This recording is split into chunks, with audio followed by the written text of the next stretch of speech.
The goal in real estate is to make more money while doing less work. I made money in multiple ways from this one house. In fact, I made over $40,000 from it without doing any renovations and without doing any hard work. I was actually out of the country for the most time.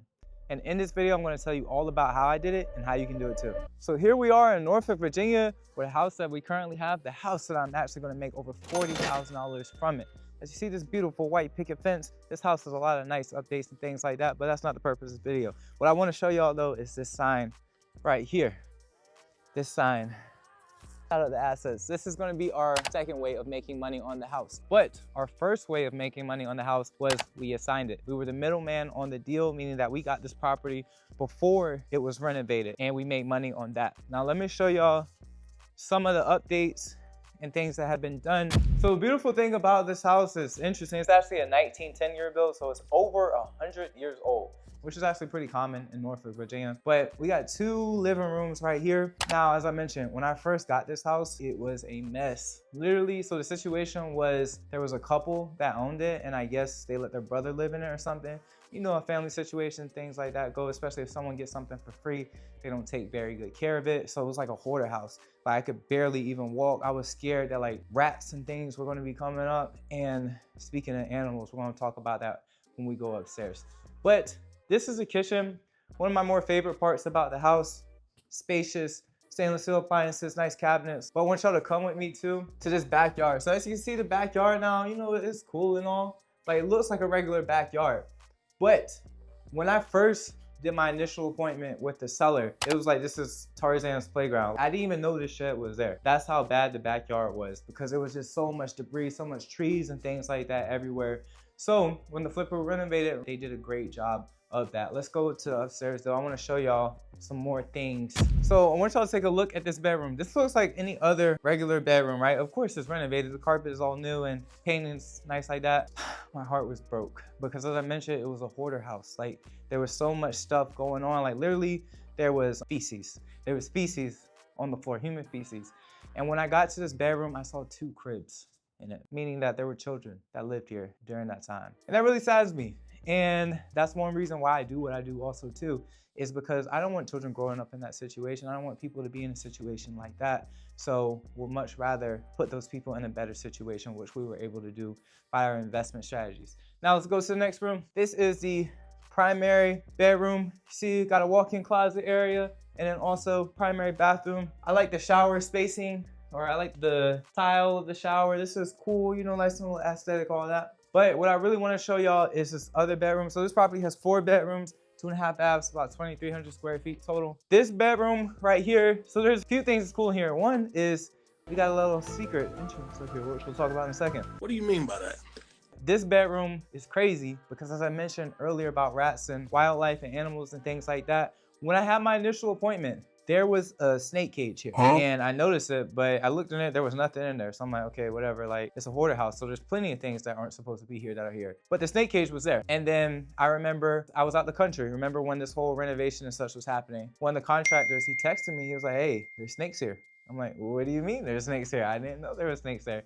Apparently that snake in the snake cage, it got out and it was just roaming the entire property the entire time. I don't know what type of snake it was. I don't know how they got it out, but as you see, it's not here anymore. Hopefully nobody got bit or hurt in the making of this renovation. Let's check up here also. This is cool. I wish this counted as a bedroom, but technically it is not because it does not have the proper egress and ingress, meaning you cannot access it without going through another bedroom. But if you wanted to, let's say, rent the property out, maybe you could count this as a bedroom. I don't know exactly how you would explain that. You got to walk through another bedroom. Cool little playpen area, things like that. If your kids, they want to play hide and seek, they can go in there. Pennywise might pop out, but hey, who knows? Okay, all right. So PSA, so we did some research and it looks like a lot of people that are watching, you're not subscribed to the channel. So please do me a favor because I'm giving you guys these free videos, free high-level information on real estate and real estate investing. Please, just for me.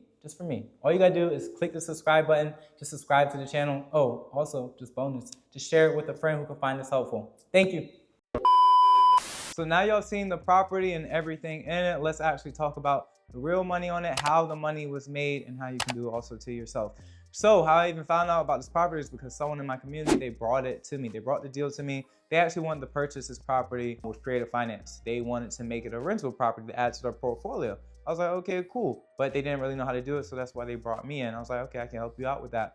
Now, I thought that the house was all nice and updated based on the information that they gave me. When I walked into this house, it was nothing like that, literally whatsoever. It was a hoarder house. There was so many things wrong with it, and I knew that it would take a lot of renovations to make this property rent ready. So immediately, rent goes out the window. Okay, cool, what are our options here? Now we can flip it ourselves, or we can assign it with the middleman method to another investor who wants to take on that flip. Now, being that I was going out the country, I was doing a lot of things at the time, I did not want to take on that flip for myself, especially with this large of a renovation. I just didn't want to take that risk. So I'm like, all right, we can do the middleman method. We can assign it. And if you're unfamiliar with the middleman method, watch my other videos because we have plenty of information for you to tell you how you can make money as a middleman. So when I met with the seller, he already had an offer in hand. He just hadn't signed it yet. So I'm like, man, like, what can we do to actually, like, let's make a deal. If I'm here in person, let's figure out a way we can make a deal. And we did make a deal that day. Now, his offer, I found out what his offer was by simply just asking him. I was like, okay, what's the offer that you have? He said he had an offer at $225. I'm like, all right, well, $225 is where I wanted to be at. Ideally, I want to be a bit lower. But I was running my numbers, seeing if it made sense, and it made sense to go up. So I just offered him $2,500 more.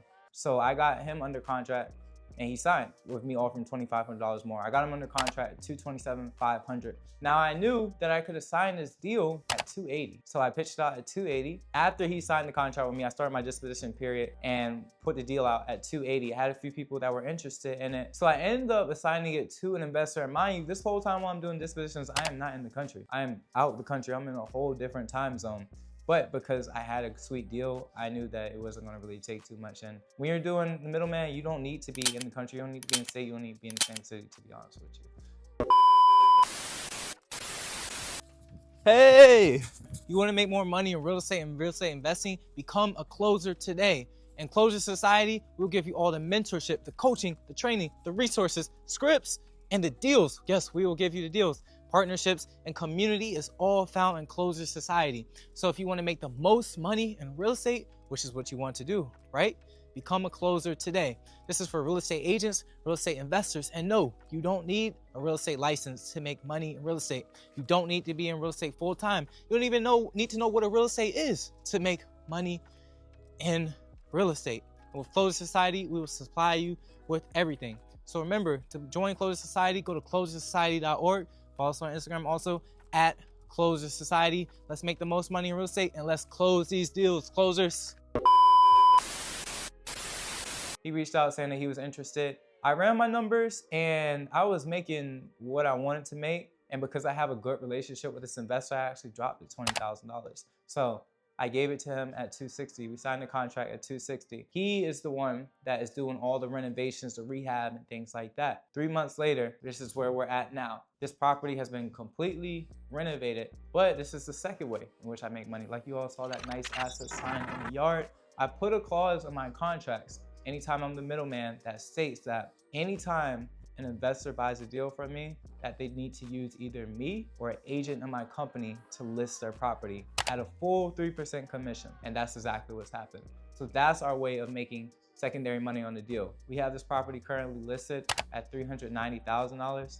And 3% of that is about $12,000. And remember, we made over $30,000 the first time on the initial assignment. So $30,000 plus on the assignment, plus the $12,000, we got $40,000 plus from one house without me doing any renovations, without me doing any repairs, and with me being out of the country this entire time. And oh, here's a bonus. I'm not the actual listing agent on it. I have one of my agents that's actually doing all the work, reaching out to the clients, marketing the home, and things like that. I'm just here to shoot a video for you. So we talked about the multiple ways to make money from a deal. One is being the middleman, and also two is being a real estate agent. So in Closure Society, we have Middleman Income 101, which teaches you everything on how to make the most money as a middleman on a deal. And as a middleman, remember, you don't need a license or anything to make money as a real estate investor. And this is how I made $30,000 plus on the front end, was by being a middleman. Now, how I made over the $12,000 as a real estate agent, we also have a module in Closure Society that will teach you all about how to make the most money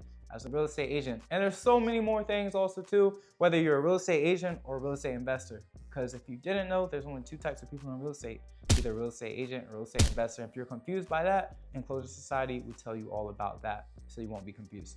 And if you want to learn how to do this yourself, the easiest way is become a closer. But if you want to do it the harder way, all you have to do is you have to become a middleman. You're going to assign the property to a cash buying investor who's going to flip the property. And then that's your first way of making money. And your second way of making money is you are going to be the real estate agent on the deal, or if you're not a licensed real estate agent, you're going to partner with a licensed real estate agent. But the thing with that is they are probably going to want some change from that. So you got to work out the money on that, which is going to cut into your compensation a bit. But that is okay, because we're not trying to make extremely high amounts of money and sacrifice everything else. We are trying to make extremely high amounts of money, but it's all about leveraging, it's all about partnership, it's all about community. And if you can establish a great relationship with somebody who's going to make you money, if you gotta sacrifice a little bit of money in the short term, why not? Long-term money over short-term money any day. And if you wanna make more money in real estate or real estate investing, it's simple, just become a closer. And if you wanna learn more about real estate in any way, watch the next video. Bye.